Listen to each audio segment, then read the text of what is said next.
Have you ever wondered how a simple bedtime story or a traditional game shapes the way we think as children? Growing up in an Indian household, these small moments taught me discipline, responsibility, and values without me even realizing it.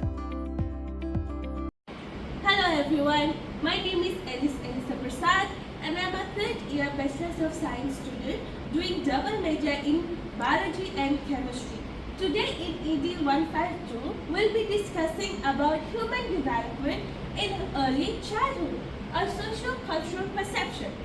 Now, let's delve into an overview of early childhood development.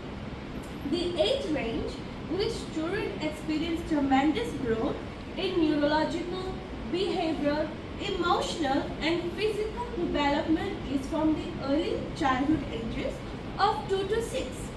Now, this phase plays an essential part in building the basis of lifelong growth and also education. Now, culture also influences growth by instilling ideas, behaviors, and also expectancies. Theories that describe childhood development include Vygotsky's sociocultural theory, Piaget's Constructivist theory, and also Locke's Tabula Rasa, which is also known as blank slate theory. Now let's discuss the key concept of Vygotsky's sociocultural theory. Vygotsky's sociocultural theory means being socially connected, which is necessary for mental growth. ZPD, which stands for the zone of proximal development, is the difference between what a young child can perform alone versus what a young child can perform with assistance. Now, scaffolding is a short-term assistance from peers or adults to help with learning, as portrayed on the picture on my right.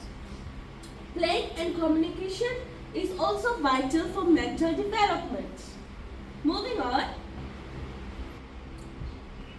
let's apply it to my socio-cultural context.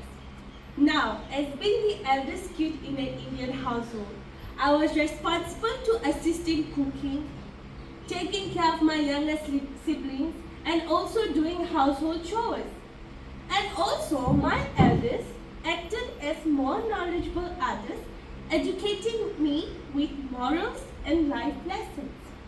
Now, in my household, education was also prioritized, emphasizing discipline and organized learning. Vygotsky's theory supports this as education is both culturally and socially influenced. Now let's look at the role of language and social interaction. According to Vygotsky, language is necessary for brain functioning, interaction, and education. It enables youngsters to digest their experiences and gain insights into their surroundings. In my culture, grandparents played an important role in handing down wisdom via storytelling. These stories frequently teach basic morals, life lessons, and cultural customs, influencing children's views of right and wrong. This allows them to feel connected to their background. In schools as well, students participate in activities in groups that promote social learning by practicing communication abilities and identifying and resolving issues together. Now let's look at how playing deals with brain development. Vygotsky and Piaget's theory emphasizes that playing is significant in brain development. It gives youngsters the opportunity to explore, solve issues, and recognize social roles. The types of play is broken down into symbolic play. These create pretend settings to foster creativity and problem-solving skills. Socio-dramatic play, role-playing that encourages social participation. Another one is known as structured play. This refers to rule-based activities that promote attention, discipline, and teamwork. Lastly, cultural games such as kabaddi or ludo promotes collaboration, strategy, and social roles. For example, in kabaddi, children learn the importance of teamwork and strategy, as they all work together to both defend and attack the opposing team, thus building social and physical skills. Now let's examine the theories of Vygotsky, Piaget and Locke. Vygotsky states that learning occurs via interaction with others. The zone of proximal development demonstrates youngsters can accomplish more with assistance. For example, an adult directing a child's hands as they tie their shoelaces. This offers suggestions and also gradually allows them to do it independently. Now let's look at Piaget. According to Piaget, children build knowledge via their own experiences. They learn by interacting with the environment, by participating in imaginative activities and symbolic learning.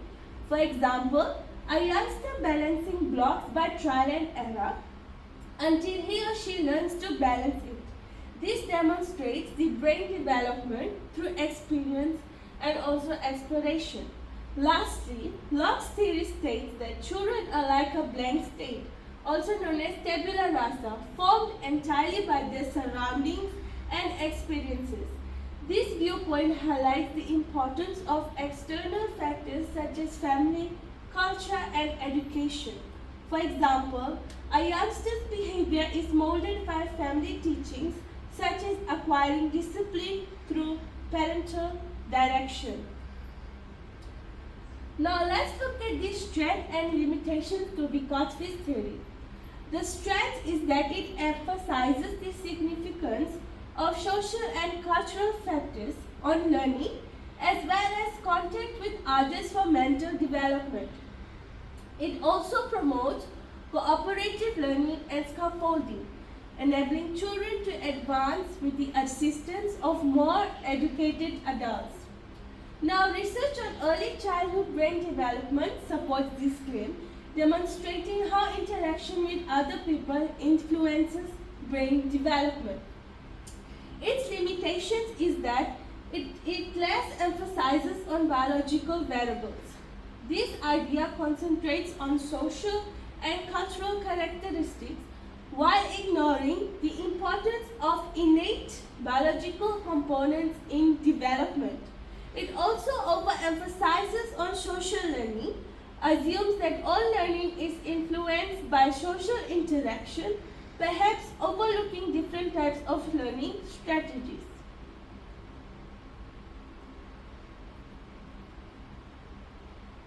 Now to conclude, culture influences a child's mental, social and emotional growth. Interpersonal connection, family-related roles and social norms all help to promote growth. Vygotsky's social-cultural theory is consistent with my own experiences as the eldest kid in an Indian home where elders maintain learning through social relationships and cultural lessons. Piaget's theory and Locke's concept of tabula rasa provide other explanations for how experiences impact knowledge and behavior, where they focus on brain development and environmental influences. Now, recognizing social and cultural elements of childhood development will enhance how we assist children's growth in various environments. The last slide shows the references that I have used in my presentation.